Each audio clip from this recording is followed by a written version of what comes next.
Hello guys, so today we are going to start a new video on topic political awakening in Kashmir। तो ये हमारा जो topic है political awakening इन कश्मीर, तो ये हम स्टार्ट करेंगे। हम इसमें देखेंगे कि जम्मू कश्मीर में जागरूकता कैसे आई, रीडिंग रूम पार्टी कैसे फॉर्म हुई, मुस्लिम कॉन्फ्रेंस, नेशनल कॉन्फ्रेंस, तो आगे फर्दर कंटिन्यू। तो आपको पता है जो हमारा ये political awareness in Kashmir during that period, तो जो था जम्मू कश्मीर में महाराजा हरी सिंह का राज था। महाराजा हरी सिंह का था, ही इज़ डोगरा रूलर। जो सबसे पहले डोगरा रूलर थे वो थे हमारे गुलाब सिंह। गुलाब सिंह के बाद आ जाते हैं हमारे रणवीर सिंह, फिर प्रताप सिंह, फिर आ जाते हैं हरी सिंह। हरी सिंह का जो पीरियड था वो था 1925 से लेके 1949 तक। तो जो हरी सिंह का पीरियड था वो 1929 से लेके 1949 का पीरियड था। तो उन पीरियड में क्या हुआ था, जो हमारी पॉलिटिकल अवेकनेस इन कश्मीर जो थी, रीडिंग रूम पार्टी कैसे फॉर्म हुई, फिर जो रीडिंग रूम पार्टी वो मुस्लिम कॉन्फ्रेंस और उसके बाद वो नेशनल कॉन्फ्रेंस कैसे बनी, आज हम पूरा उसको डिटेल में ओवरव्यू करेंगे।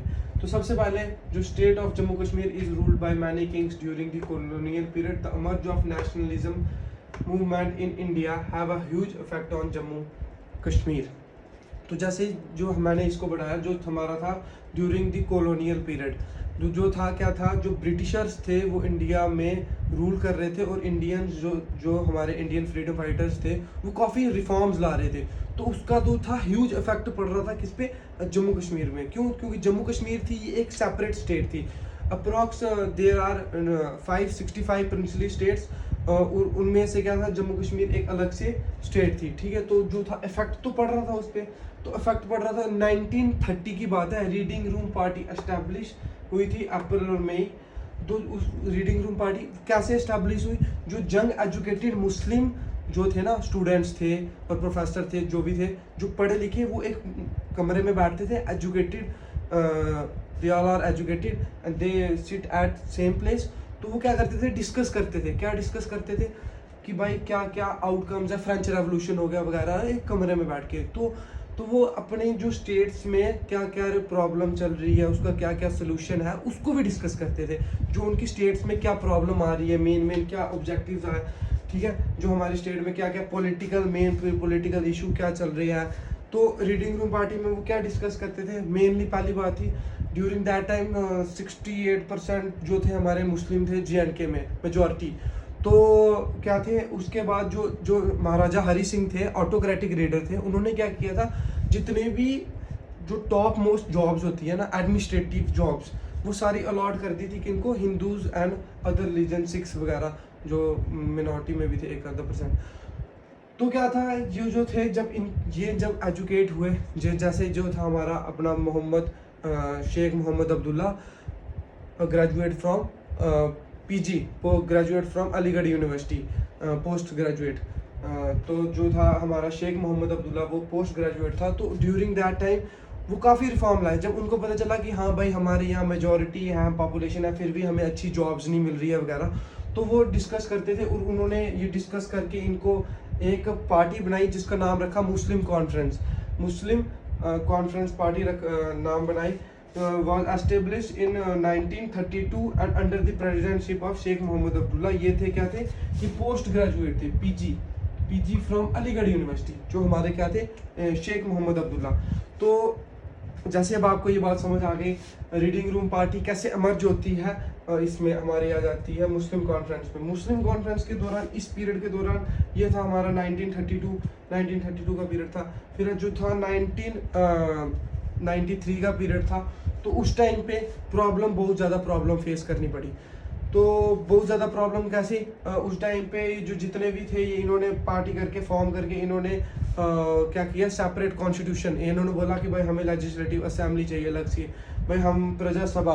तो इन्होंने महाराजा हरी सिंह को काफ़ी नॉमिनेट किया कि भाई हाँ भाई हमें ये चाहिए। तो भाई इसके पीछे जो कारण है भाई, हमें इनके पीछे क्यों नहीं मिल रहा हमें। तो मतलब काफ़ी ज़्यादा प्रोटेस्ट वगैरह किए। तो ये मेन जो पॉलिटिकल काम था इनका, तो वो कर रहे थे।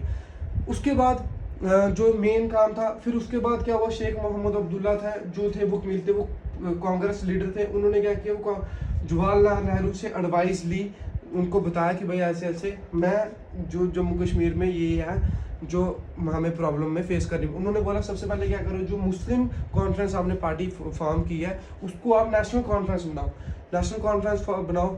फिर उसके बाद आगे क्या हुआ था, आगे जो था मोहम्मद गुलाम अब्बास था, उस वो लेके आया था ये 1944 की बात है, वो कॉन्सेप्ट लेके आया था टू नेशन थ्योरी का 1943 और 1944 के बीच में, जिसमें क्या था जो हमारा था जिन्ना, मोहम्मद जिन्ना ने उसको सपोर्ट किया कि टू नेशन थ्योरी। फिर उसने पार्टीशन में पाकिस्तान को अलग ले लिया। फिर उसके बाद आगे क्या हुआ था, फिर उसके बाद ये जो ट्राइबल्स थे उन्होंने पाकिस्तान ये जो हमारा बारामूला वाला रीजन इस पर अटैक किया। फिर उसमें क्या गया था, फिर हमने इंडियन आर्मी की सपोर्ट ली थी।